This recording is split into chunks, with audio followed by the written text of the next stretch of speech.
We are proud members of the Spy Podcast Network. Find out more at www.spypodcasts.com.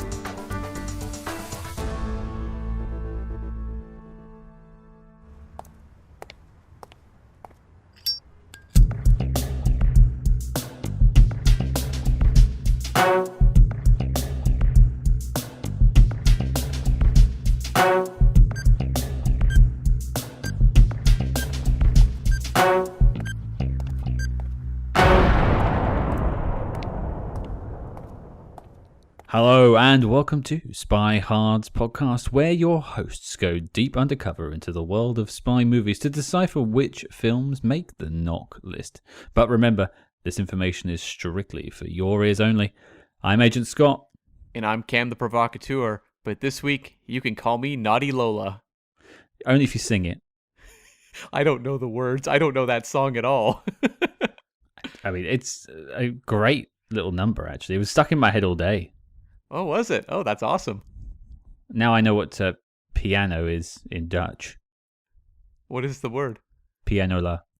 Oh, okay. Well, you learned a lot. And that's what's important about this podcast. I learned so much, about Diamonds Are Forever. That's the movie that taught me the most of any movie we've tackled. That and Condor Man. But it's good to know that you're also learning things. It explains a lot about you, Cam. It does. But let's give the people what they want. What are we talking about this week? We are talking about the 2006 Paul Verhoeven film, Black Book. Now, maybe before we look at the film a little bit, the director himself, I see he did RoboCop. Yeah. And Total Recall. Are they the ones they're his big Hollywood films? He has the trifecta that came out, and it was in a row. It was RoboCop, Total Recall, and Basic Instinct, which were all huge movies. And then he kind of got in some trouble, with just in audiences. He did Showgirls, which he has insisted to this day was exactly what he wanted it to be.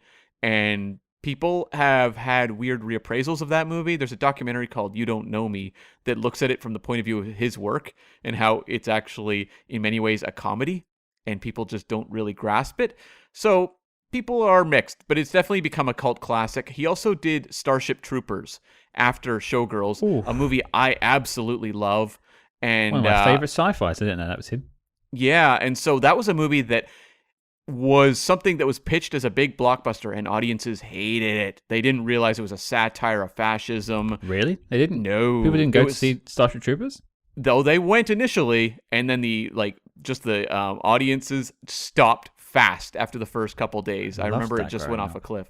Yeah, me too. To be fair, I didn't really get the satire until I was a bit older. Right. I was a few years older than you, and I remember being taken aback by it. That's true. We have not evened out yet. But I remember it being kind of, for me, I think I was like 16 or 17 when I saw it, and being sort of one of those earlier movies for me where it was like, oh, like this director is trying to say something in like a blockbuster, and that's really interesting to me. My mum walked in on me watching Showgirls once. Oh my. Bad scene choice too. So the whole movie? Yeah.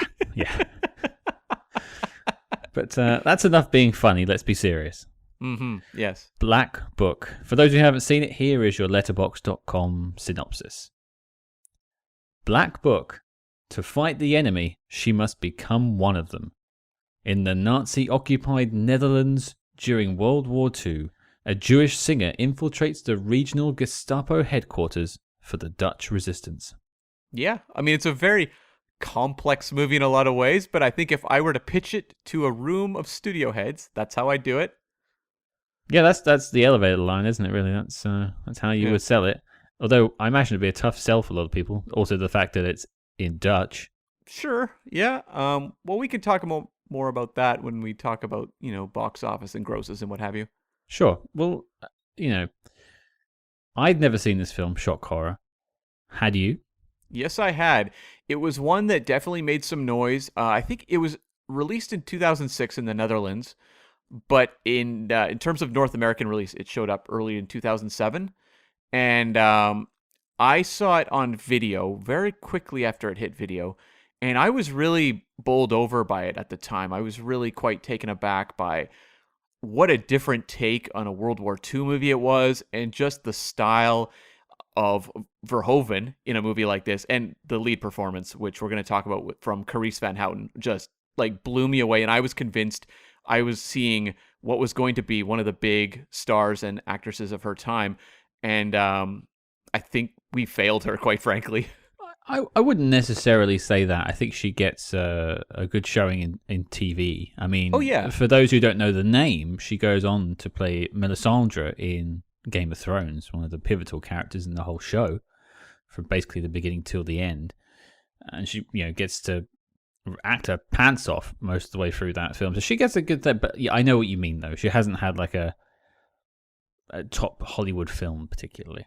No, like I remember seeing the movie Valkyrie with Tom Cruise, and like I think she plays his wife or something like that, and you're just like, oh, come on. Like, this woman is the star. Like, she should be leading movies. And she was also in that movie Repo Men with Jude Law, and you're just like, come on. She deserves better quality material than this. I've been reading a little bit about her today. She actually speaks 4 languages. I have never felt more dumb in my life. I barely speak one. Quite right. But usually I have some sort of silly pun segue, but I mean, this is our first foreign language film, so I kind of want to get into how it was made. So can you enlighten us, Cam? I can. So we've talked about Paul Verhoeven, who, very provocative director, and I think we'll talk about a lot of the choices he makes in this movie. But he had started off his career at the end of the 50s and really going into the 60s in his hometown of the Netherlands, and doing, documentaries for the Navy. He was a member of the Royal Netherlands Navy for a while, as well as just doing shorts and then eventually feature films. And he would continue on making movies there for basically 25 years before he would seg into North American filmmaking. But when he was over there, he was doing some pretty fantastic movies like Soldier of Orange and Turkish Delight, movies that have since been recognized as very, important and profound works that took a little bit of time to make it across the pond. But once he came over here, he made a movie in 1985 called Flesh and Blood, a fantasy epic. I haven't seen it. Have you seen Flesh and Blood? Only when I was watching Showgirls. Bingo. You could not have a better response than that. Thank you, Scott. And then he rolled right into RoboCop. So like that's when I became ultra familiar with him, was being this guy who was making these visionary science fiction films between RoboCop and Total Recall. And you see throughout his work, he has a very strong sense of ultraviolence and sexuality. Those are the two things he really likes to kind of prod the audience with in a way that felt very different than what other filmmakers were doing, who were playing things maybe a little more conservative in some ways. He tends to like to confront the audience with images and concepts. But we've talked about movies like, Showgirls and Starship Troopers. But in 2000, he did the movie Hollow Man, which was the Invisible Man kind of quasi-remake with Kevin Bacon. And it was just kind of a bad movie and a bomb. So he, instead, of continuing on the Hollywood road, went back to the Netherlands and worked on the script for Black Book with writer Gerard Soteman. Before you continue, you said Hollow Man came out in 2000. Yes.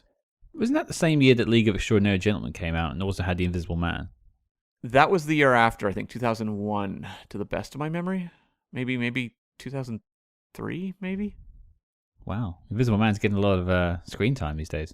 There's a lot of Invisible Man movies out there. A lot. So, Invisible Man is... There might just be a lot of invisible men. That's right. They're everywhere, Scott. They're surrounding me right now. Help! Help! But please continue. Sorry for disrupting you. I think the thing with Invisible Man is it's a property where the rights are probably they're probably public domain now. Right, okay. Because it's been out for so long. So you can look out for our Nosferatu film coming out soon. Very soon, very soon. So instead of continuing down the Hollywood road, he went back to the Netherlands and reunited with his old writing partner, Gerard Soteman, who had co-written movies like Turkish Delight, Soldier of Orange, as well as Flesh and Blood. And they had been working on the script for Black Book for 15 years.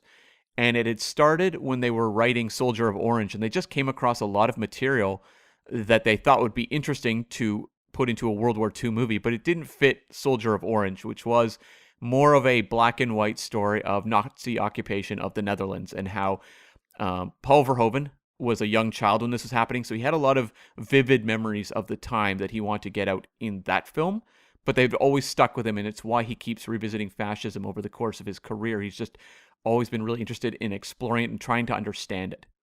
Well, I mean, when you're even at a young age, you're touched by that part of history. It's gonna leave a mark. It's not something you easily forget. Right, yeah. And so he worked on this script, picked it up in 2000, and he said it wasn't until 2001 that they cracked it, where they switched the protagonist from a male to a female, and then sort of the concept of the movie unfolded for what they wanted it to be. Okay. I mean, 25-year gestation period is probably not the longest time for a script, I imagine, but it's interesting because I know we've had a lot of writers on the show, and I always feel like their opinion would be if you've been writing on something so long and people haven't picked it up or you haven't cracked it, you just move on. Yeah. So it's interesting they stuck with this idea. We'll get into whether it worked or not, but yeah, interesting. Yeah.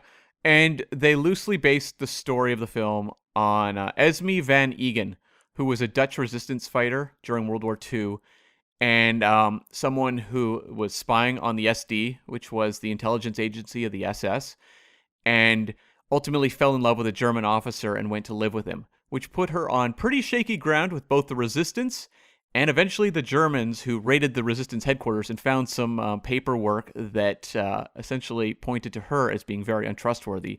And so she was on the run. She went into hiding, but was later arrested and executed in 1944 at the age of 26. So her story is different than what's in Black Book, but that was essentially the kernel of what inspired the arc of this movie. Quite the Mata Hari. Indeed. And I believe she was more after her death. There was a lot of kind of folklore built up around her as sort of this, I guess at the time, modern day Mata Hari figure. And Mata Hari gets a shout out in the film as well, but there were no candles. That's true. Did it blow you away to hear a shout out to a movie we've tackled on Spy Hards, a 1931 film, no less?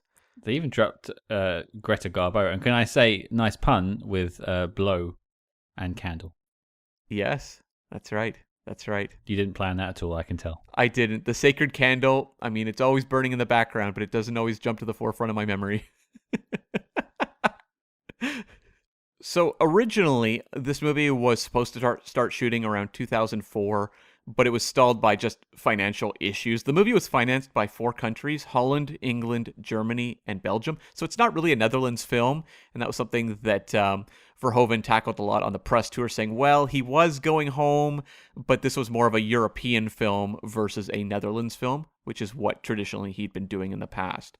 But it was, in terms of pitching it to the audiences and in terms of the press tour, it was very much this is Paul Verhoeven going back to his roots and essentially trying to revitalize his creative juices after movies like Hollow Man and Showgirls. Which I can imagine a lot of people might roll their eyes at. If you have like a really big band, like say U2, for instance, probably a bad example now, but let's go with U2. And they say, yeah, we're returning to our Irish roots and we're going to make a Celtic album. Are people going to buy that? Well, they kind of went back to their roots with that album. Was it Songs of Innocence, the one that they put on everyone's iPhones? Do you remember that? Yes, I remember hating that. Yeah, like that was them going back to like, these are the songs of our youth that we're trying to replicate, and not a great album. The Bono flute solo was a bit much for me. A bit much. I did see them on that tour though. It was a pretty good tour. Because they didn't play any songs from that album? I think they played like 3 or 4 maybe. So not a lot. It was mostly the hits. 3 or 4 too many. But please continue. Yes. So because of the stall in shooting, it actually caused a legal issue for Carice van Houten, who was under contract to a theater company, and they sued the production because she would not be able to do a play that she was under contract to do for the company. And ultimately the lawsuit, the way it was resolved, was that the Black Book producers had to pay a significant amount to get her into the clear to shoot the movie, so she did not end up doing the play. I'm not going to foreshadow anything, but that was probably a good call. Mm-hmm. And this movie cost $21 million. It domestically, and so domestic, what does that even mean when it opens in the Netherlands, right? Strictly Dutch, please.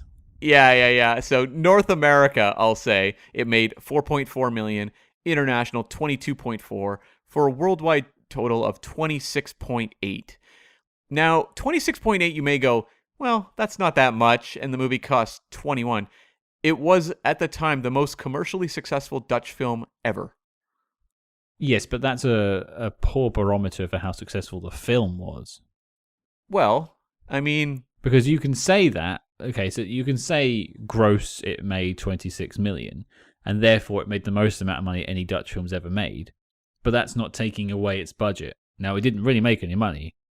It can hang its hat on the fact that it's the best Dutch film, or the most successful Dutch film ever made, but I don't see any sequels. No, I don't think there was a sequel, but it was seen as pretty big success at the time, especially for Verhoeven, who had been, I think, struggling a bit. It landed at, in the year box office, and as I said, 2006 it opens in the Netherlands and a few other territories, but 2007 is mostly where it opens up in terms of, the UK and North America, and whatever else. But I'm going to give the 2006 information for the box office. So for 2006 releases, it landed at number 155 between The Painted Veil, which was I think, Edward Norton film with Naomi Watts, I think. I'm recording behind it right now. Of course. And it was one spot above Detective Conan, The Private Eye's Requiem. Is that the follow-up to Conan the Barbarian we all wanted? Where he becomes a detective? Yeah. I wish. I'd watch that film. What is the clue? I want to hear that proper gumshoe style voiceover from Arnie. No, this was an anime film. I looked it up because I did definitely go, what? What is that? So yeah, it was an anime. Who knows? Maybe it's very popular. I know nothing about anime. And I think we're going to tackle some in the not too far off future of this podcast. So for once, I get to sit here and be like, I know nothing about this. Yeah, to be fair, the film we've got coming up is one that's very important to me. And I'll actually know a ton of it. I might even do the intro bit. Yeah, and just maybe. let you sit back and enjoy. That would be a fun... No, I won't do that. Oh, okay. Well, the top 3 for that year. Number 1 was Pirates of the Caribbean, Dead Man's Chest. Number 2 was The Da Vinci Code. Number 3 was Ice Age 2: The Meltdown. What a top 3. What a blemish on cinema history. 2006 was a pretty weak year. And The Departed won Best Picture that year. Departed's a really good movie. Good film. There was good stuff this year. Casino Royale came out this year. Borat was a big phenomenon. But, yeah, pretty shaky, overall. If you could stop wearing that mankini, I'd appreciate it. I can't. I've committed to it. I'm sorry. It's here to stay. It's part of the bit. I get it. It's actually, I would have thought Casino Royale did better. Well... It did well, but the Craig ones would build, right, with each consecutive one where they just kept making more and more. So Casino Royale, it did very, very well in North America. I think it actually beat the Brosnan films in terms of box office, but it did land at number 4 for the year, and there was a number of spy films this year. So Casino Royale, number 4, that is nothing to be embarrassed about at the worldwide box office. Just not quite Ice Age 2: The Meltdown numbers. But we're all about that little chipmunk with the nut. The thing about a family movie like that is you're selling 4 tickets as opposed to a Casino Royale, you're selling 1 or 2, right? That's the difference. It's definitely just one. Mm-hmm. Yeah. There's no couples going to a Bond film. So number 4, Casino Royale. Number 8 was Mission Impossible 3. Number 60 was The Good Shepherd, the Matt Damon History of the CIA film directed by Robert De Niro. Mm-hmm. I'm really interested to dive into that one now that we do this podcast. I saw it way, way back, and it did not connect with me in a big way, I will say, back in 2006. I'm just curious if now, having watched so many more spy movies for this show, if I have a different appreciation for it. Yeah, definitely haven't seen The Good Shepherd, but I'm always up for more spy films. That's why I do this. That's right. So number 77 was The Lives of Others, another international film that I'm looking forward to tackling. I've never seen that one, and it has a lot of praise behind it. Number 162 was Stormbreaker, which was the YA film. I think it's called Alex Rider Stormbreaker in North America, maybe?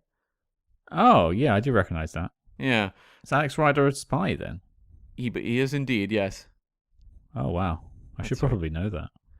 Probably should. We'll find out when we do that film later down the road. Right after Boss Baby 3.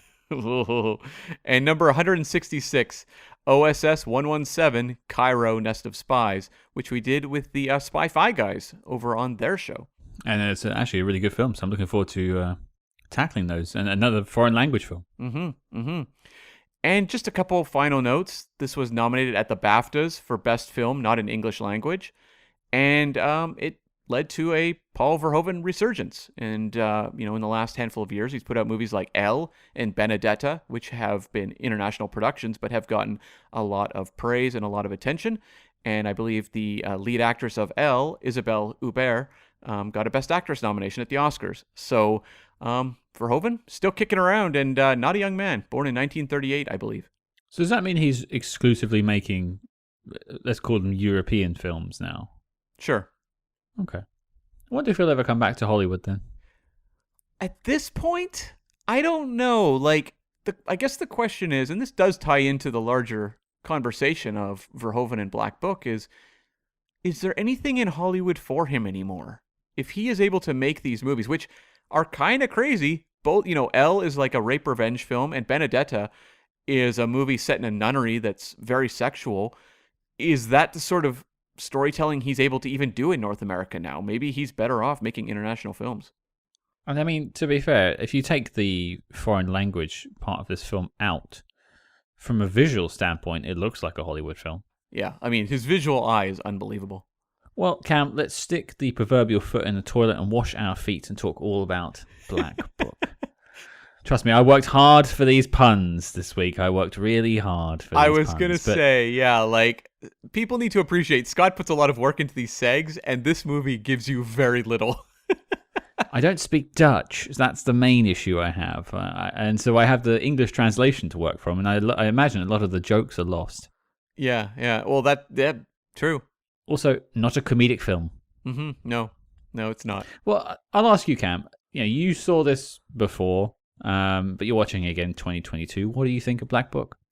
I continue to be quite wowed by this movie. I think it's a very interesting take on a World War II film. I think Paul Verhoeven is someone who is so visceral in his filmmaking and has so much style. And he is, I may call myself Cam the Provocateur, but Paul Verhoeven is the true provocateur when it comes to filmmaking, where I go he is making us uncomfortable. He's making us question things. And I think a lot of people will watch a movie like Black Book and not know how to process it. And the fact that so much of his filmmaking, he talks about whether it's Soldier of Orange, which he said was more of a black and white film. I haven't seen it. I need to check it out. But he said was more of a black and white version of World War II. The Nazis were bad. The people of the Netherlands were good. And he said that this movie was a corrective to that. And that is something that's really interesting about this movie, is that all of the characters occupy very gray territory, and there's no easy answers in it. There's no clear-cut heroes, really. And it's a case where I think a lot of people in 2022 are not going to want to watch this movie. They are not going to want to see an SS, Gestapo head who is portrayed in a sympathetic light. And that's totally fair. But it's fascinating to me to see a filmmaker like Verhoeven try to process that and build a dramatic story around it that's visceral, that's exciting, that's dramatically impactful, and that features just an unbelievable lead performance. And does the movie have a bit of a Return of the Kings issue with endings? Yeah, it definitely feels like it gets a little messy in the back half. I'm going to put my finger up there. What? And just ask a question. Yeah. I don't know what you're talking about. Could you please expand on what a Kings of something ending is? Return of the King? Sure. From Lord of the Rings. Yeah, where... Oh, The Return of the King, right. Okay. Yeah, where Return of the King had 17 different endings, and that's what people always ridicule it with. Right? Yes. Okay. Yeah, I get your problem. Yeah, and that's something people have said about The Batman as well, the recent 3-hour Batman film.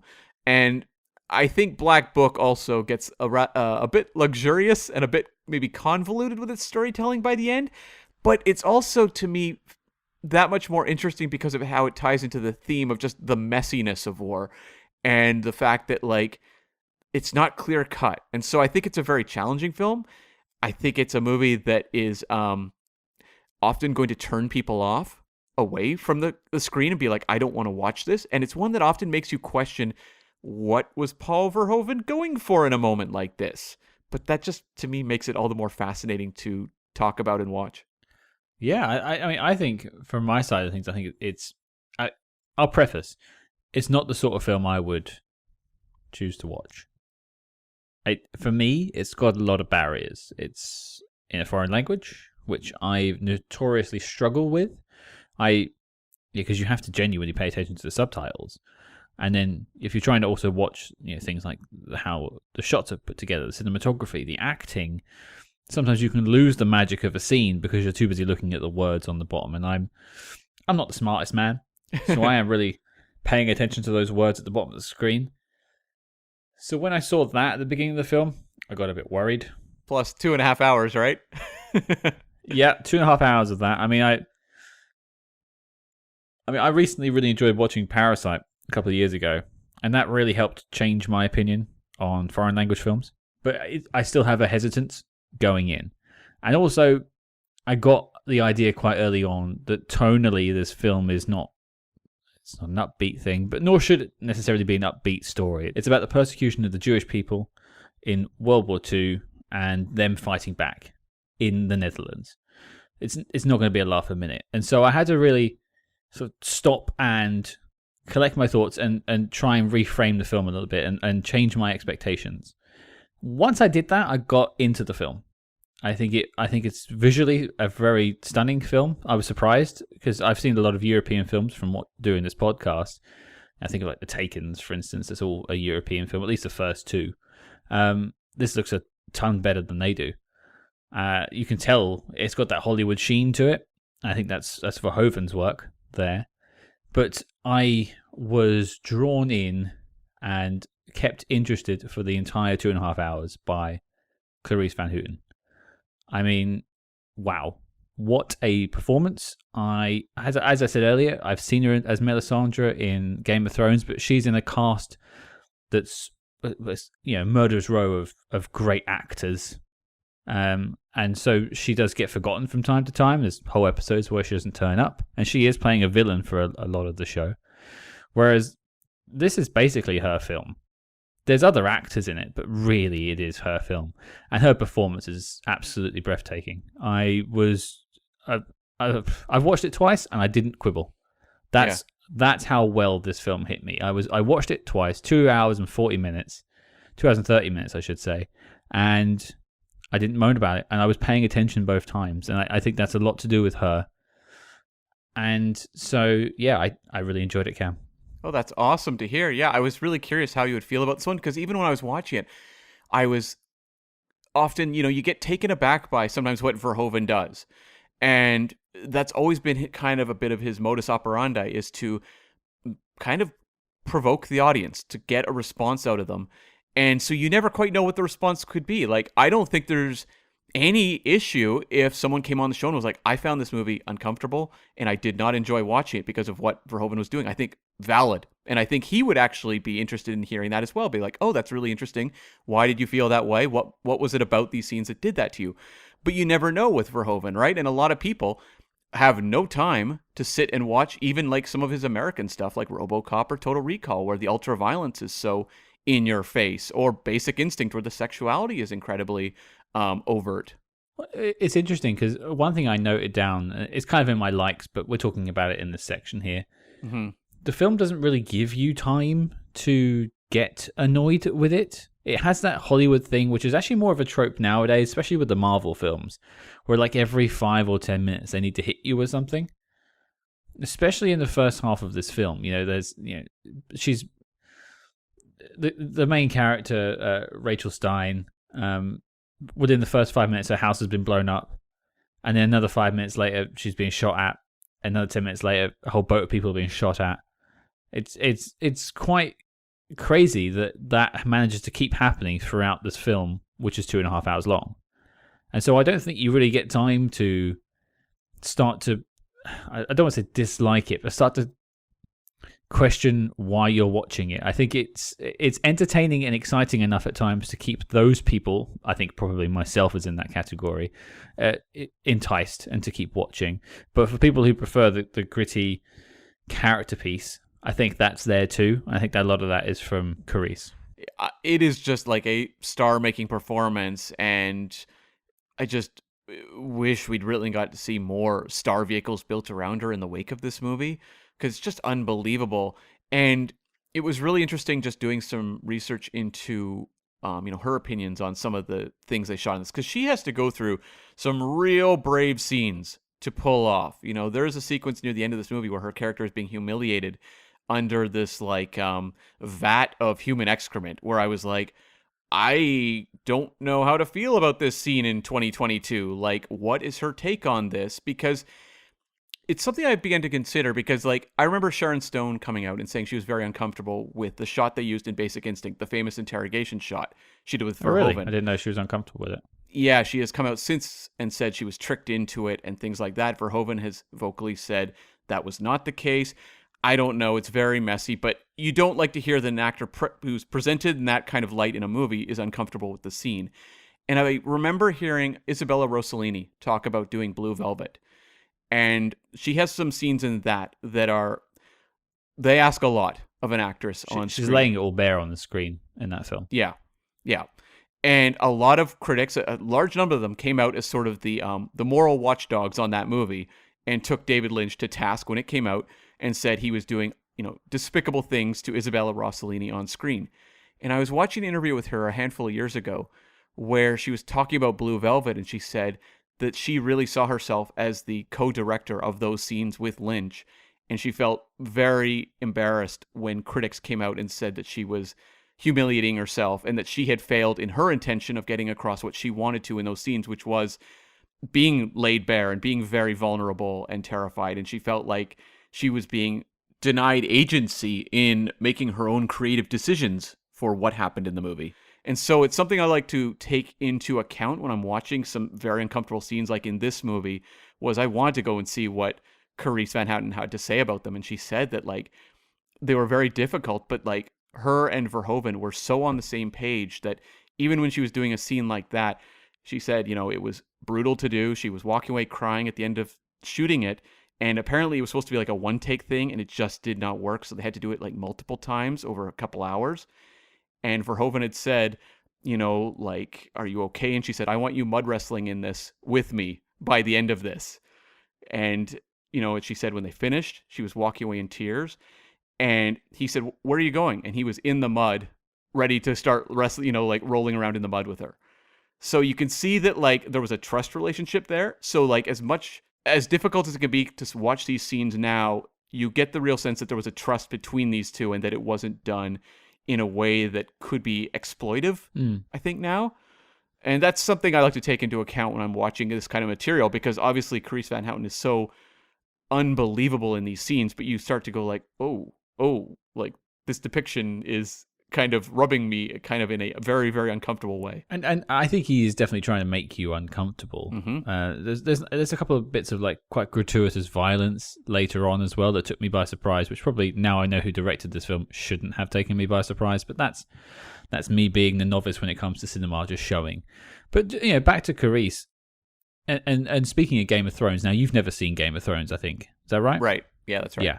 She uses nudity in that show quite often, but it's quite gratuitous and not necessary for the character a lot of the time. She is a sort of an enchantress. She is seducing people, so sex is an important part of her character. But there's moments where you think she didn't need to do that. And this is why I found this film very interesting, because she uses nudity again in this film. And her and, by the sounds of Verhoeven, work together to do that. But I think this is far more... It actually goes back to something I think you've said before. Well, firstly, there's nudity from both men and women in this film. So I think everything's fair. Yeah. There's a full-on penis in this film. Yeah. But things like that are fine if they enhance and they add value. This does. Both the penis, for instance, I think it adds value to that scene because it adds a sense of sort of disgust and like tension to that scene where they're in the bathroom together. But just like when she's like towards the end, where you mentioned the scene with the big bucket of feces, the whole crowd's being stripped down because they are former Nazis and they're being shouted at by the rescued, saved Dutch people because they're trying to have a catharsis for the thing they've gone through. And, it's uncomfortable. It's all very uncomfortable. And that's what it's meant to make you feel. And I think if you hadn't have used the nudity, I think maybe you wouldn't have got that across as much. I think it actually helps, and that's what I'm trying to say. Well, it underlines the vulnerability that these characters are being just, not only physically, but emotionally stripped down by this dehumanizing behavior. And that was something like Verhoeven talked about with this movie, was that obviously its depiction of Nazis is something that might rub some people the wrong way, and that, there is a sympathetic one in this film. But he was also quite disgusted with the behavior of a lot of the people of the Netherlands and how they treated people who were in many cases just trying to survive a Nazi occupation, and the way that, these prisons are treating people and what have you. And he wanted to get that across on film and essentially underline that in war, a lot of maybe decent people behave in disgusting ways, and people who would be portrayed as the heroes of a different movie. Well, like anything in real life, and I think this film is trying to capture reality quite painfully at times, is everything's grey. There really isn't any black and white in real life. And, I don't want to say there were good Nazis. I'm not sure that argument can really ever be made. But No. Yeah, I want to say that's not what I'm implying Yeah. when I'm referring more towards a different movie would make the Dutch resistance just the heroes. It's them taking down the Nazis through the movie, whereas here they want to look at it through that more morally gray way where there's fractures, there's issues within the resistance, there's people who aren't necessarily the best of people working there, and I think that's what makes the movie so interesting. You're speaking of Sebastian Koch, who plays Ludwig Munst, who is the head of the Gestapo in that section of the Netherlands. And he falls in love with Van Houten's character. And, it actually reminded me a lot of, not particularly, but just the concept of having a morally grey Nazi, of The Eagle Has Landed with Michael Caine, which we covered ages ago. Oh, that's interesting, because I thought of a different movie. Oh, go on. So The Eagle Has Landed. Interesting. I was thinking this movie reminded me a lot of Notorious, where that one had the Claude Rains character was portrayed in an often sympathetic light. I hadn't. Yeah, okay. So we found two there. That's interesting. I suppose mine was more in the uniform, so it was the visual for me that popped into my head. But I like yours too. That makes sense. But both of those films played with the grey area of that side of the war, and I think it's to this film's credit that they do it here so successfully, because by the end, when Munst meets his fate by a firing squad, you feel sympathy for the man. But, just previous to meeting Van Houten, he was putting people to death. Well, that's the thing about Munst that I think is so interesting in this movie, is that he's sort of portrayed as, I guess, the more decent option against Franken, played by Waldemar Kobus, who is the more loathsome Nazi character in the movie, kind of the villain of the movie, if you have one. I'd say that was Ackerman. You think Ackerman? Okay, yeah, fair enough, sure, yeah. Like Munz is the one who is keeping people alive, who he has in captivity. But this guy's the head of the Gestapo. Don't tell me that this guy's not doing horrific things. Like, I'm sure he did a few things to get to this job, and he highlights he has been part of the invasion force of France and Poland during World War II, and both of those campaigns were full of bloodshed. Yeah, and I think it's interesting that they make the connection between him and Rachel through the fact they both lost families. His family was bombed in Germany. And, she loses hers at the start of the movie in a boat incident where they are trying to escape, and a German boat intercepts them and kills them all. But it's more of a human connection here. But it is interesting, like, Munz, so much of what he's actually done is left kind of to our imagination. But you just have to know a guy in this position. At the moment we find him in this movie, he's adopting a more pragmatic approach. He even says, the war is lost. I'm just kind of riding this out. Cut to like 1942. This guy had a very different attitude. Well, and if you take that thought process further, by him saying, "Oh, the war's ending now," the Soviets will be here soon to take over. That just means he's just turning with the wind. Mm-hmm. He's not actually a good guy. He's just trying to save his ass. And that actually makes him more of a sicker human being, really, because he's manipulating people around him to try and save his life. But he is still played as one of the heroes of the film, and I think it still works. I think that's probably a lot to do with the performances and the script. But I think let's dive into some of the things we liked about the film. Obviously, we've mentioned the two leads, but other things you'd want to call out. What have you got, Cam? Well, let's talk about Verhoeven's ability to construct a suspenseful set piece.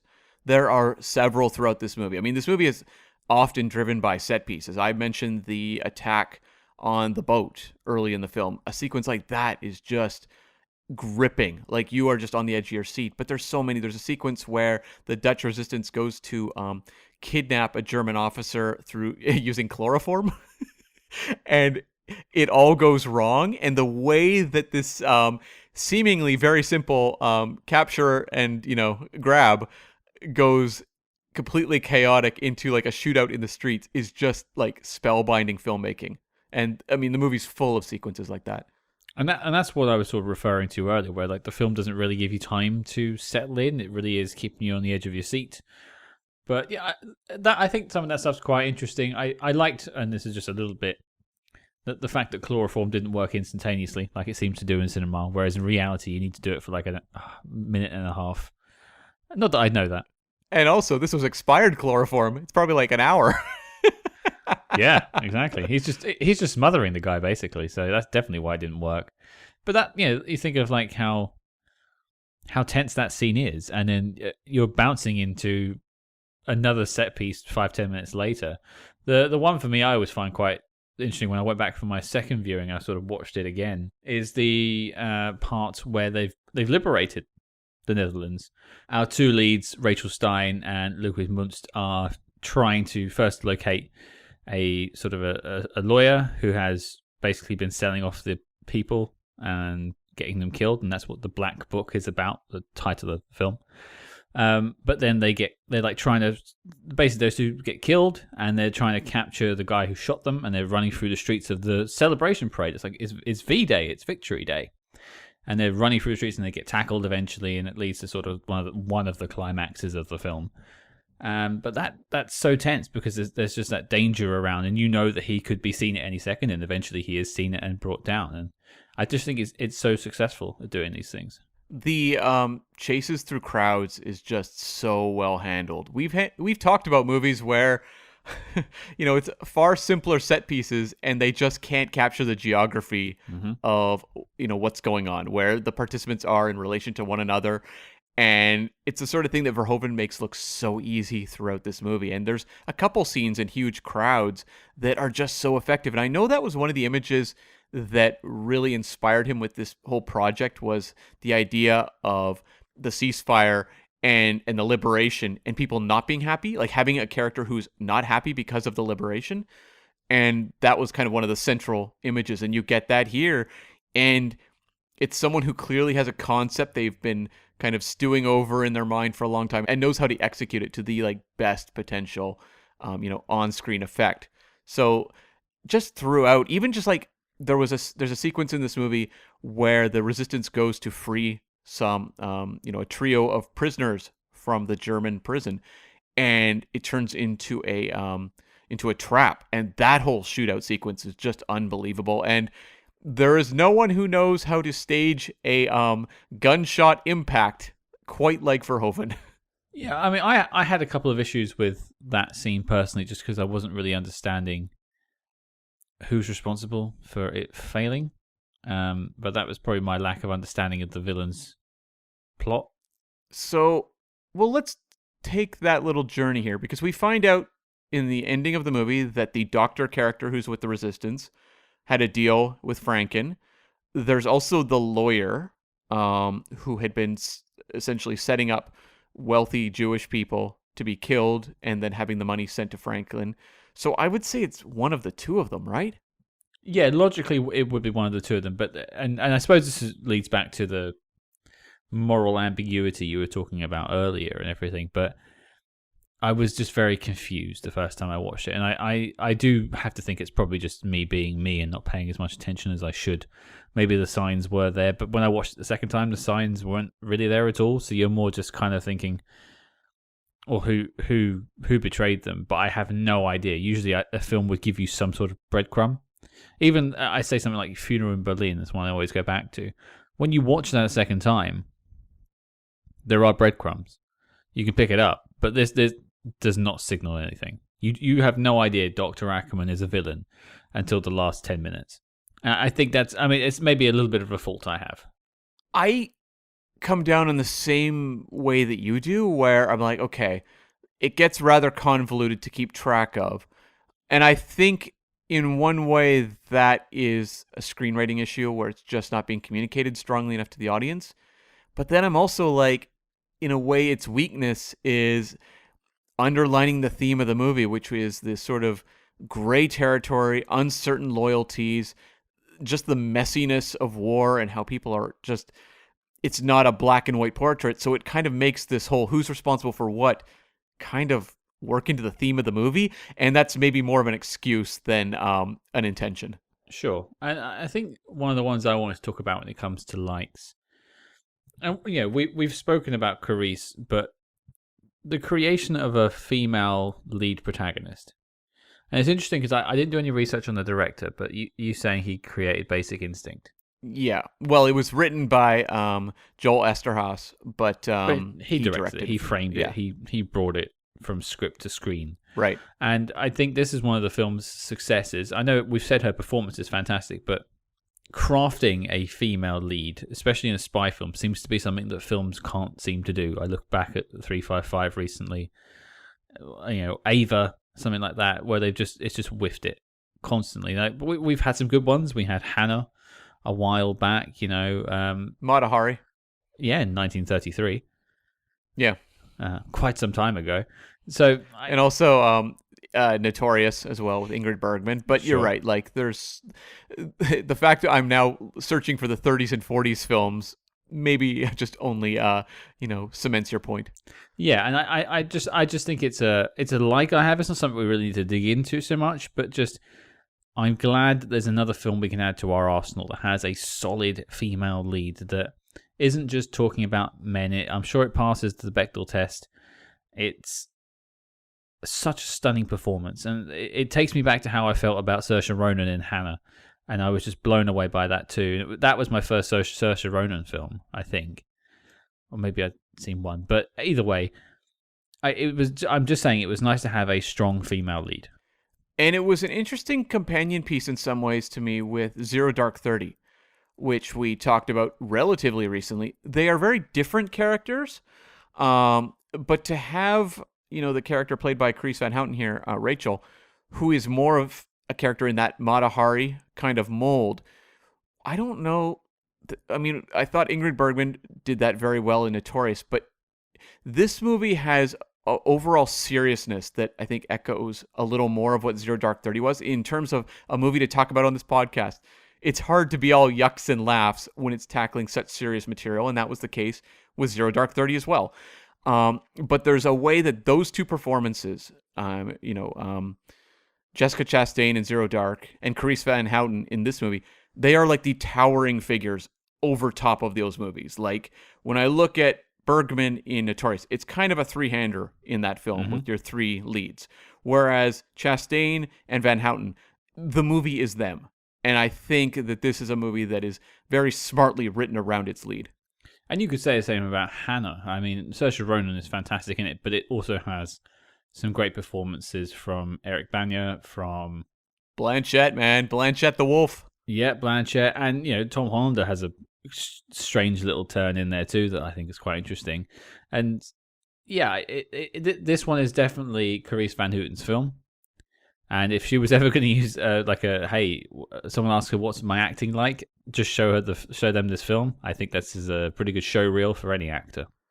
And we've talked about her doing difficult scenes, but there's so many just amazing Hollywood moments. And this isn't a Hollywood film, but like I think of her musical number of Naughty Lola at the German ball. Like the way she performs that, it's so cinematic. It feels almost like an old school musical.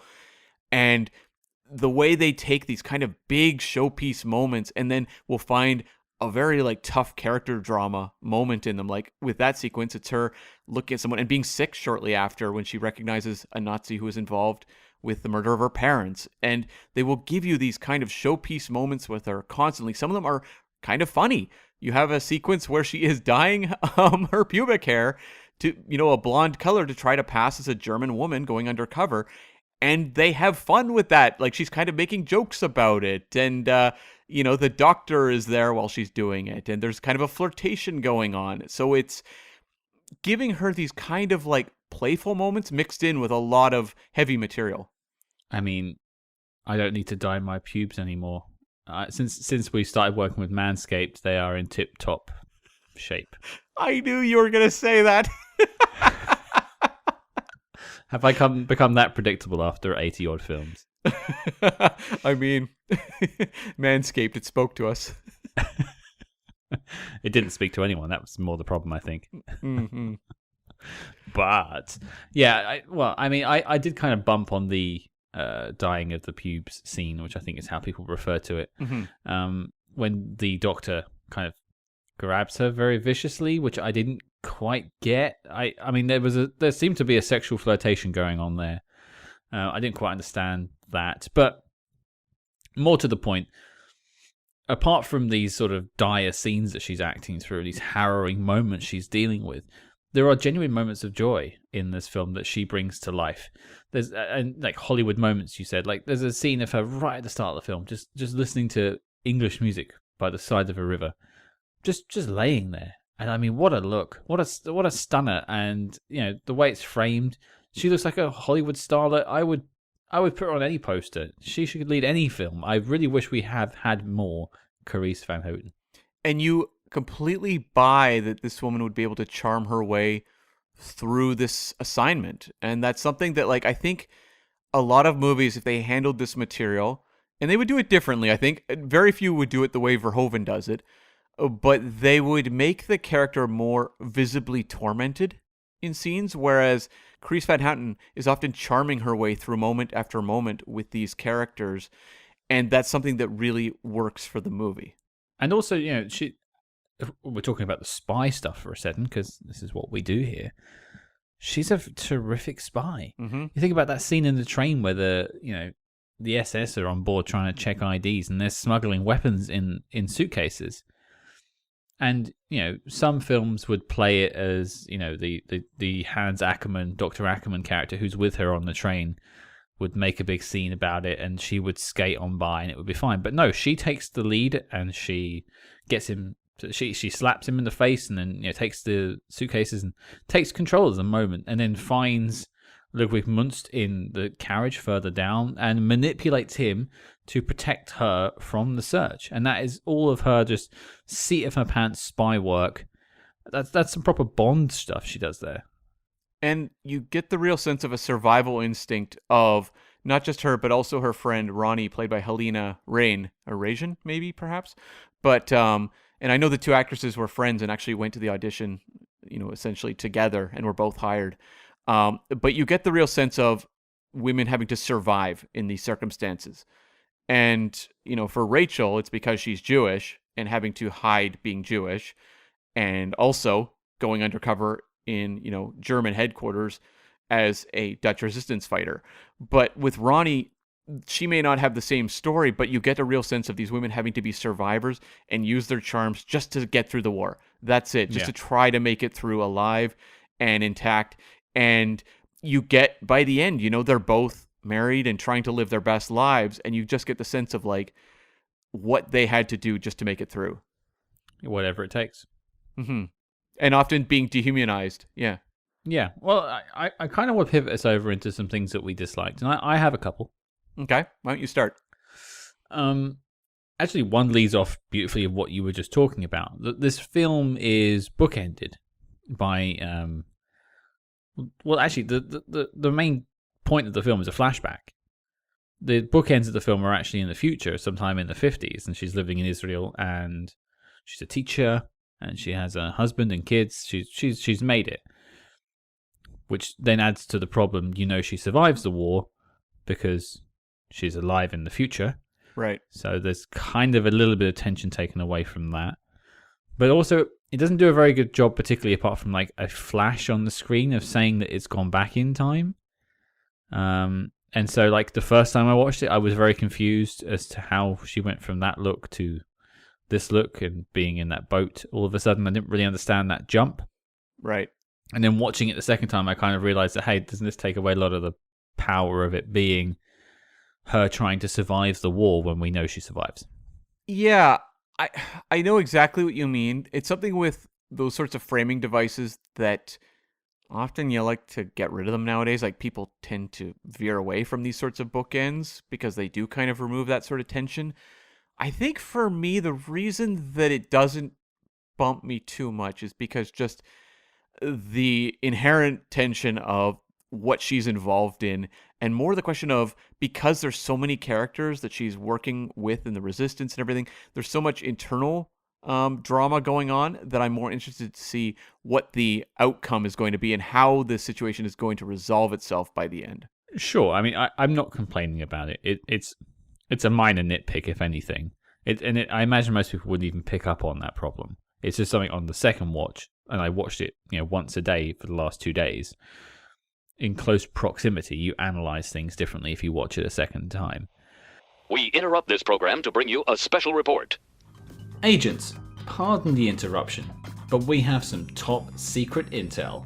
That's right. Independent podcasting is not cheap. Equipment, hosting, research. We don't have Townsend Agency resources. And also, we don't want to run ads on the show. No one wants to hear that shit, Tucky mushrooms. And this is a big reason we created the Spy Hards Patreon. So we're here asking for your help. Please consider joining the Patreon. You'll not only be gaining access to our exclusive lineup of reviews and film commentaries, but also helping support the show. We're currently saving to upgrade our sound equipment to bring your listening experience up to Q Branch standards. With a wide range of flexible options and an ever-growing catalogue to dive into. Become a true Spy Hard today and enter the Xander Zone at patreon.com/spyhards. That's SPYHARDS, or you can find a link in the show notes below. Now, Cam, on with the spy jinx. But what about you, Cam? Anything you disliked? Well, I want to circle back on a moment you talked about with the doctor, where you have the sort of beginnings of a, I guess, sex scene with Rachel during the dying sequence.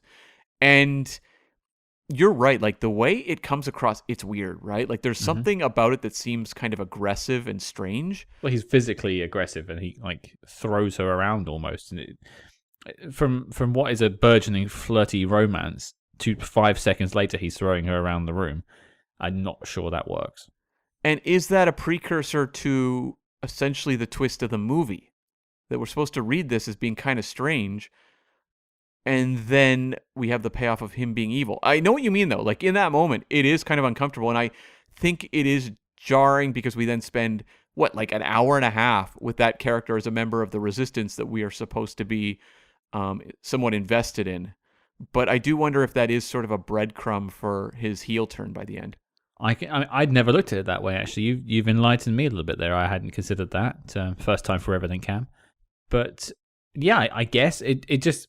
This is all like afterwards thinking. It's what's that old Hitchcock phrase? It's what's like the fridge thinking, where you get after the film, you go to the fridge and you're like, hey, that didn't make sense. Yes, yeah, that's right. Yeah. Icebox thinking, icebox problem. That was what you called it.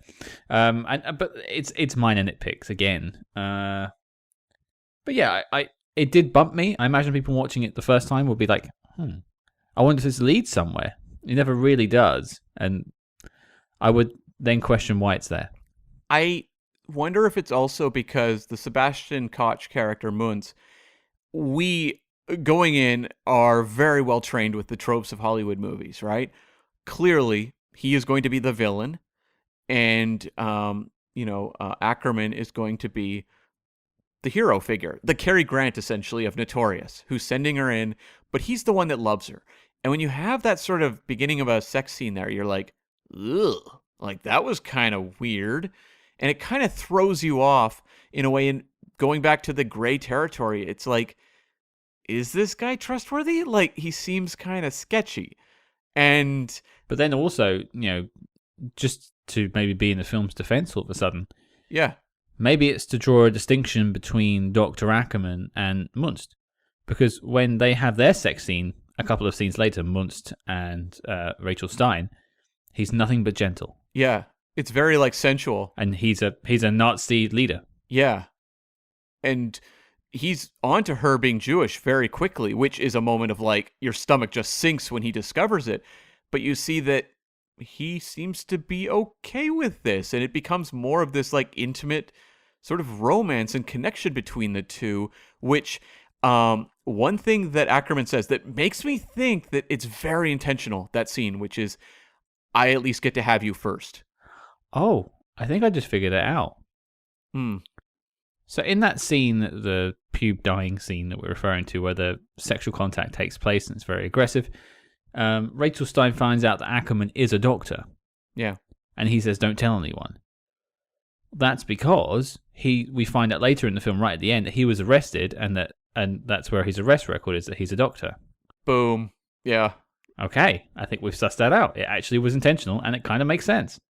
But I kind of like that Verhoeven challenges us, because a scene like that, you would not get in a Hollywood movie. They'd be like, the audience is going to be put off by this character, and they aren't being given gratification mere moments later as to why they were right to not like this scene.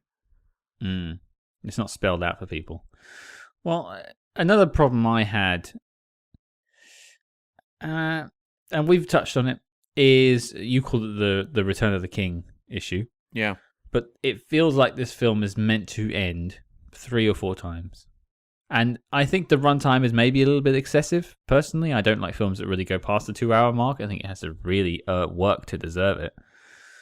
And I think there's times where this film could have just ended. For instance, the last couple of scenes involve, I can't remember half the characters' names, so I won't get into it. But one of the leaders of the resistance digging up their dead son who was killed by the Nazis. And Rachel Stein goes to him and reveals Ackerman's big plan, and then they capture Ackerman and suffocate him in a coffin. And this takes about 10 minutes. Did we need any of that? Okay, I know exactly what you mean. That is a moment, though, where I'm like, this section at the end feels like it's getting a little unwieldy. We're kind of bouncing around. Like, she goes to meet up with that resistance, the older resistance member, Keeper, I think. Coopers? Yeah. Coopers? Coopers or something. She shows up at just like this mass grave where he is finding the remains of his son. And it's like, how did she know to go there? Like, stuff like that feels like characters bouncing around to reach a resolution.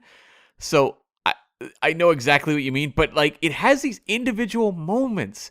That scene with the coffin and putting the doctor in the coffin, or he's already in there hiding, but her sealing it with the locket that had been around her neck, that she'd been carrying the pictures of her family. I'm like, this sequence is so good and so perfect. I understand why Verhoeven was like, we have to have this. This has to be the ending of our movie. You've said this phrase before, but there must have been smoke coming off the pen when they wrote that scene, because it just feels like, oh my God, now it all ties in. We've got it. High fives across the room. Let's go get a beer.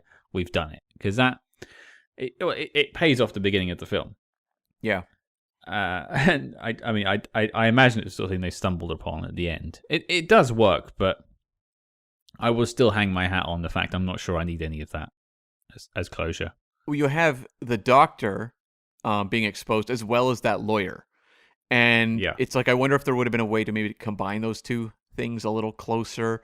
And you have the whole section where the doctor tries to kill Rachel with an insulin overdose. And I'm like, okay, we're putting her in peril again. I feel like the scene where the doctor rescues her from the prison. I don't know that this character needs to suffer anymore. I don't know that I needed that insulin scene. Well, I usually would ask you what your next one is, but you actually stumbled upon my last one with that sentence. So if you don't mind, we'll just jump into that. Yeah. I felt by the point she was having a vat of excrement dumped on her. Now, I know what that's for. That's to put your character through strife and trouble, for them to grow. blah, blah, blah, blah. And the lowest point, too. Like, this is the lowest point of her life, yeah. Yeah. She is just given up. She's lost all hope by this point. Like, she doesn't even know her loved one's been killed, but she is lost pretty much all hope. I understand that. I understand why writers write this sort of thing. But at some point, it just feels a bit gratuitous. And I was sitting there going, like, do I need to see this? This is just making me feel uncomfortable. Which maybe that's what Verhoeven's doing. He's just trying to challenge his viewer. But I sometimes think, like, there must come a point when you're making films where you go, is this just me? I'm going to use a horrible term. Is this just me masturbating in a script and on screen and just, doing it because I can, because I'm a director? Or is the audience gaining anything from this? And I just felt like putting her through that, and then just 2 minutes later, she's being killed by insulin overdose because she's diabetic. I just wondered, like, did we need to keep putting her through strife? She's had so much already. What are we getting?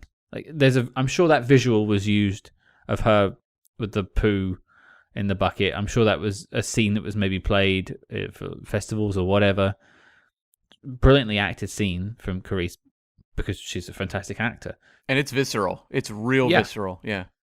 And all the stuff going on around it, the whole crowd have been stripped and they're being like shouted at, and it's just very degrading and dehumanizing. I just wondered if I needed it, and I was made to feel uncomfortable maybe too many times personally, but maybe that's just my threshold had been passed by that point.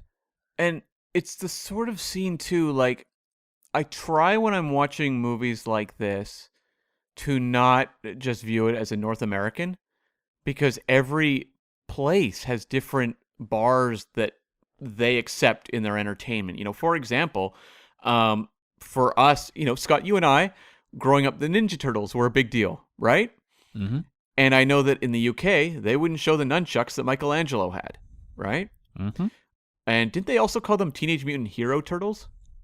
Heroes in a Half Shell. Yeah. Turtle power. Whereas here... Yes, they did rename... I think that was only for the cartoon on TV. I don't think it was for comics. Okay, cool. But it is a cultural sensitivity point. And over here, the nunchucks were no big deal. Ninja was no big deal. And so it's like, is, the UK wrong for thinking this? Is the, North America wrong for thinking this? Like, every region has their own comfort levels, and he's making this movie. He's from the Netherlands, and he's making a movie, in Europe. In his sort of world of filmmaking there, is this not too far? In North America, definitely. No filmmaker would have shot that in North American production and shown it. But when it comes to a European film, are we gauging it by the standards of where we live and what's deemed acceptable by our filmmaking industry? That's where it gets to be a very, I think, difficult conversation with yourself. And I can see his argument because, and I get that a Hollywood director wouldn't do this, but I mean, the World War II wasn't comfortable for anyone. So why should we sit in comfort whilst we're watching a film about the harrowing things that happened that's trying to be somewhat realistic to people in the war? We should be being pushed, and I completely get that. I think probably where I'm bumping is just from my lack of experience when it comes to cinema, and so this is me being pushed to my edge, and perhaps slightly beyond, but this also helps me grow to be better at watching films, which is not something I necessarily thought I had to grow with, but I have been. And, I mean, I think when it comes to what he wanted to depict here, which was this torture of these people in these prisons, it's something that had never really been showcased, at least in a movie that I've come across, and I watch a lot of World War II films.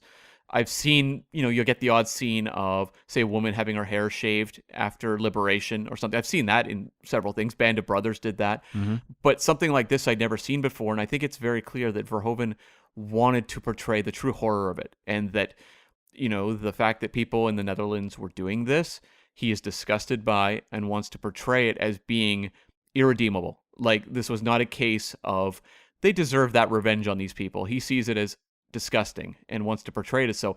And again, like, he's a very provocative director, and he's not afraid to put things out there that are gonna make you cringe or just avert your gaze. And yeah. Well, and you also mentioned the coffin, Mm-hmm.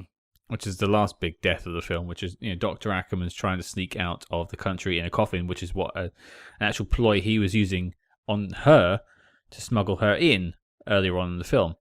Now, some might say that was another step too far, very challenging, but you look at Rachel Stein and Gerwin Kuipers, the person we were talking about earlier, the father of the son who had been murdered by the Nazis, and they seal him in the coffin, and then they just go and sit outside the car and listen to his final gasps for air as he slowly dies in the coffin. And they are uncomfortable with their choices, and you can tell that it's not sitting well with them either. They're not standing there Top Gun high-fiving each other at what they've done. They even say we should probably open the casket, but they know they want justice to be served, so they don't do it. I just find this very fascinating to talk about with you. I just think this is a different film for me, and I'm glad I didn't just hate it. Right. And I think you just underlined something that I hadn't really thought about, which is that scene with the coffin. They're sitting there, and you can tell that the weight of that moment is hanging over them and all of the things they've gone through. And that's sort of something I think that maybe why we kind of, a scene like with, in the prison there, we definitely get uncomfortable. But it's like, I don't know that the movie ever shies away that the character is carrying this experience with her right to the bitter end of this movie. Even in the 1950s scenes, these sorts of incidents are very much hanging over her. Like, the trauma does not go away. The grief does not go away. She's going to carry this for the rest of her life. Absolutely. And I think in a different movie, they would be terrified of having a character who's going to be carrying this burden. There'd be a happy ending. There would be, moments of levity in the wake of this, and it doesn't really give you that. Right at the beginning of the film, Carice bumps into Halina Reijn, who played Bronnie in the future, in which she's working in Israel in the school, and they have a little reunion, and then she walks off and cries because those memories have come flooding back to her, which then leads to the flashback, which is our main narrative for the film. So yeah, I don't think it shies away from it at all. I don't think we've shied away from talking about it, which I quite like. And I think before we heading over to the knock list question, do you have any sort of final notes for us, Cam? The final shot of the movie I think is very interesting, where they are in Israel, and at the end it's her reuniting on the beach with her husband and children, going into an enclosement of a structure that has been funded by some of the money that she had gotten from Jewish people that had been killed. And we see that there is an attack going on, or a war going on in Israel, and the idea of like history repeating itself again, and that this character is going to exist in horrible circumstances throughout much of her life. Yeah, I think that is quite an interesting way to leave the film. It's not like it's a happy ending, but also maybe it is. Maybe it's just the best that she can get, in a sense, and she's content in that. I mean, she doesn't seem to be particularly frightened by that final scene where people are running up to go guard post towers and stuff. She's just sort of moving on because I think she's dealt with worse, and so she's just moving on with her life. And I think Verhoeven said something along the lines of like, when you live with war, it becomes normalized. Yeah. And for her, that's probably the case. And so it's about her having comfort with her family, and her life is continuing onwards regardless of what's going on around her. And that's probably the case for the Ronnie character as well, who we see, who's paired off with Franken, who's a real loathsome character through the movie. And we see that at the end, she's, married to a Canadian soldier, but Ronnie is always going to remember the experiences she had. Yeah. I did have a couple of notes for you. Okay, go. So at one point, just watching the translation, I think they're talking about the inspector who authorized the shooting of Muntz, and they refer to him as some Canadian asshole. My nickname. Yeah, that's my new name for you, asshole. So we can explicit this episode now. I've said the word. Thank you. And the only other thing I found this in the IMDb trivia, and I just thought it was so weird that someone thought to write this up. I thought I would mention it. They're referring to the coffin at the end where the guy is trapped in. And allegedly in the film, it takes about 5 minutes for him to die, according to screen time, and they've extrapolated it. And then they go on to say, in actuality, it takes 5.5 hours for an adult in an adult-sized coffin to suffocate. Okay.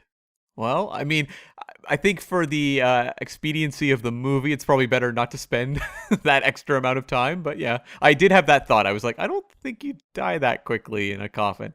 I didn't think about it, and nor do I ever want to think about it, because that is one of my 2 nightmares. I mean, I'm not like a hugely claustrophobic person, but when I see sequences of like someone being buried alive like that, Yeah. or also something like, I don't know if you're not a big horror guy, but like there's a movie called The Descent, which is about people who go spelunking and come across monsters, and it's a lot of people like trapped in like really tight caverns, climbing and things like that underground, and it's like, oh, that sort of thing really torments me. I don't like being buried alive, and the other one I have a problem with, I have a lot of nightmares about, is drowning.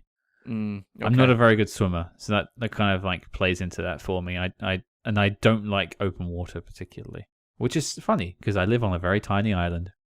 Oh, okay. Yeah. I mean, I'm not a big ocean guy myself, so I can kind of relate there. It's strange with your shark stuff. Oh, I love sharks, and I would love to go in a shark cage or something and see them, but You haven't done that in terms yet. of, I haven't. No, it's expensive, and I want to see a great white. That's the thing, and I have to travel to go do that. They're not local. They aren't coming to me, unfortunately. A couple other points that I had. There is a visual motif going on that Verhoeven has in this movie that's, I think, kind of playful and amusing, which is his penises versus guns, where you have a scene between Rachel and Ackerman on the train, where she, kind of does the, is that a gun? Or are you happy to see me? Kind of a variation on that sort of joke. And he's got the gun in his pocket. Sure. But later on, when she goes into Munz's bedroom and she's undressing, and what looks like an erection starts rising, and it's revealed to be a gun. It's interesting that these two kind of competing, I guess, romantic figures in the movie both have that motif going for them. You could tell they spent 25 years writing this, can't you? Yeah, I mean, They both have these worked men. everything out. Yeah, and both of these men could get her killed easily. So it's a kind of a playful visual metaphor, but it's an effective one. It definitely leaps out at you when you're watching the movie. Leaps out. Leaps out. Perfect word. Perfect perfect term. Brilliant. There. Any other notes? What did you think of the Resistance characters? Because there's a bunch of them. We haven't really talked about them. Did any jump out for you or leap out? I thought Theo, the religious one, was notably You're really whiny. longing that pun out. I really am. Yeah, the only chap that jumped out to me was Theo, just because he's a bit different to everyone else. There's a lot of like nameless, faceless people that just get killed. But Theo is the one who seems to have an actual, I think he's like a devout Christian. I kind of get that feeling from him, and that he is, he doesn't want to kill. He inevitably has to kill someone, and that hurts him deep inside. And so you get a moment of him kind of, before he shoots the guy, he stops because he doesn't think he should. And then later on, he's like cursing himself for killing the guy. It's a little bit of the film, but it just adds a little bit of humanity to it. No one wants to do that, apart from psychopaths. Right. And they get some comedy out of him as well, where he's not allowed to kill someone until they blasphemy. Like moments like that. It's not a hilarious movie, but little bits of comedy where they can find them are effective. There's a few more moments of lightness in the film if you look for them, but yeah, it's a serious film. And I think it might be one of our most serious films we've ever tackled, apart from maybe Zero Dark 30 so far. Yeah, Zero Dark 30 is the one that immediately jumps to mind. I'm trying to think if there was something in our first, half year or something that we tackled that fell into that category, but nothing that's jumping to my mind at the moment. Things like Where Eagles Dare and Eagle Has Landed, which are both Nazi films, are more playful. Yeah. Yeah. And a lot easier to talk about in terms of their depiction of Nazis than this movie is. This movie, it's uncomfortable. Because they're black and white. Yeah. Yeah, this is not. Okay, well, I think let's get down to it. Black Book, is it the proverbial bucket full of poo, or is it making the knock list? Cam, what do you think? I think I'm a yes on this one. As much as we both agree that it has, the old Return of the King ending problem, there's something about this movie that just feels so unique and so provocative and challenging. It's very much a spy movie for adults. It's not one I'd be recommending to kids. They can have Spy Kids. That's on the knock list. It's approved. Sure. But I think I like having ones on here that challenge people. I think Zero Dark 30 did that. Zero Dark 30 is very uncomfortable for people to watch as well in terms of its torture scenes. And we had a long conversation about how those really do weigh heavy on you watching the movie. And I think some of the material in Black Book will weigh heavy on people as well. But as, you know, a female-driven spy film led by a character who's consistently compelling and fascinating and, you know, multidimensional and just has so much going on and just a star-making performance, and working with Verhoeven, who's a consistently fascinating filmmaker, I think I got to say yes on this one. That's very interesting. I hadn't considered this outcome. I was going to go with no. Okay. I've done nothing for the last hour and a half but say how good this film is, really. I don't like the endings. I have some nitpicks about a few things. And I think the reason I come down on no, and I don't want to say it's like a rubber stamp no. It's almost like a light no, because, and maybe this is something we can talk about, but I just don't ever want to watch this film again. Yeah. And so a part of me doesn't want to recommend it because it's like, it's a tough sit. And I think a lot of people that go, oh yeah, Goldfinger, great, I could watch that. Spy Kids, cool. I don't know, Hannah, great. And then you say, watch this, and it's just a whiplash. But that doesn't mean it's necessarily not on the knock list. I've got this internal debate in my head. And I even on my notes, I could send you a photo afterwards. Knock list is question mark. Sure. And it's a conversation I think we have to have. I mean, Zero Dark 30 is not a movie I want to watch necessarily again either. Mm-hmm. And it is something that is often brought up when it comes to what is a great film. Because, you know, there's a lot of movies we talk about, James Bond movies, for example. Let's talk about one of the lesser ones, say like Tomorrow Never Dies. Sure. We've seen Tomorrow Never Dies many times. Didn't make the knock list. Is it a great film? Well, I've watched it like 20 times. It must be, right? I don't know. And then, you know, something like Schindler's List, which is an unbelievable, you know, masterwork. Do I want to watch it a lot? No. I've watched it twice. I'm good for probably the next 15 years. And yet that's one of the best films of all time. It's a pretty amazing film, yeah. And so I think it comes down entirely to the individual. But I do regard this one as being, in my mind, closer to a Zero Dark 30 than an Ipcris File or a Where Eagles Dare or something like that. If we look at the original mission statement for the knock list, it's the need to see official classics, that tortured acronym, as you like to say. Yeah. Is Black Book need to see? Okay, this is where I think maybe a difference in sensibilities comes into play, because for me, I really like very unique auteurs. Mm-hmm. And so it's like, for me, the idea of Verhoeven doing a spy film, and I should add, we are going to do Total Recall some point later down the road, which is another Verhoeven film, so, you know, there's a couple opportunities for him, but he has such a distinct sensibility, and his approach to this sort of material is so unlike anything else out there. That's kind of why I side strongly with it, because I can't get what he does anywhere else. Because the problem we've got, listeners, is if we had a guest, they could probably solve this, because it would be a 3-way vote and then we would just go with the majority. But when we have me and Cam on different sides of an argument, it's one of our jobs to convince the other, or it goes down as a no because you can't decide. Yeah. And it has to be a majority. But there's this like sinking feeling that I can't let this not go on. Like, I think it's great, and I think there's really a lot to learn from this, and it's the thing is, say when we're finished doing this podcast, maybe we publish the knock list with our reasons as why we make a book. I don't want that book just being the Ipcris File and Goldfinger and the flashy Hollywood films that you would expect. And this is what leads me maybe towards the yes route. Maybe I'm talking myself into it better than you have, but I don't want this also to be like, oh, look at me flexing my, look at this fancy film I watched, and I've expanded our horizons, blah blah blah. I just think this is a genuinely good film, and I think I've learned a lot from it. And I think it would, if you're a fan of spy films, probably push you to like different things and look at things differently. What more could you ask for? What am I doing? Yeah, it's a yes. And also, like, it's very unlikely we'll tackle a World War II espionage film like this ever again. We've got a few of them. We've got one coming up not too long down the road. A very, very recent one. But I think it's very unlikely we'll stumble across anything like Black Book again. I will say, though, if you were to say a no, I think Paul Verhoeven would love that.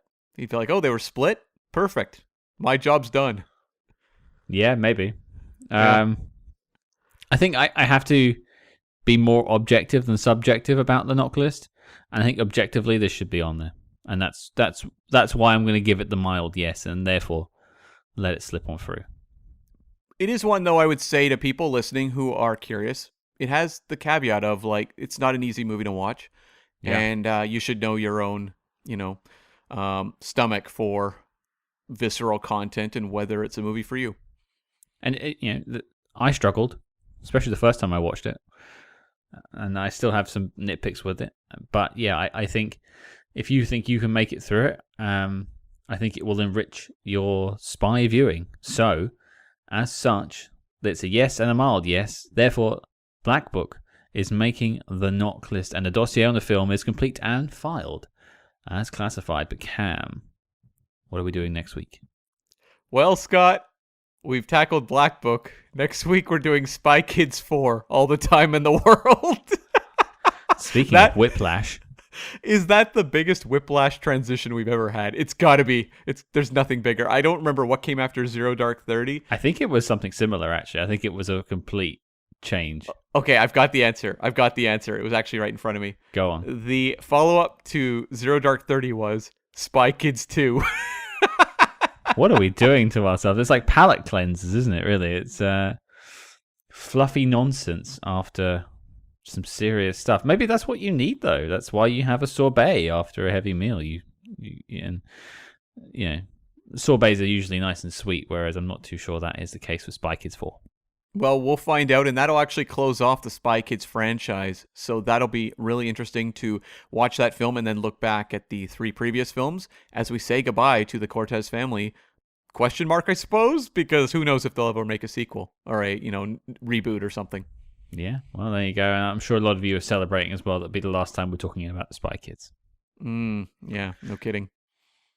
Well, your mission, should you choose to accept it, is to watch Spy Kids 4 All the Time in the World and join us next week. Black Book did make the knock list, but if you want to find out a little bit more about the knock list, you can head over to letterboxd.com/spyhards. Find out the films that made it, the films that didn't, and the films that got disavowed. And of course, do not forget to follow us discreetly on social media at SpyHards. That's SPYHARDS on Facebook, Twitter, and Instagram. But until next week, listeners, you're cursed, you blasphemer!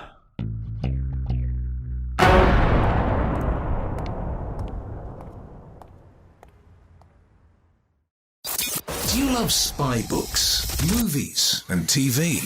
Then the Spybrary podcast is for you.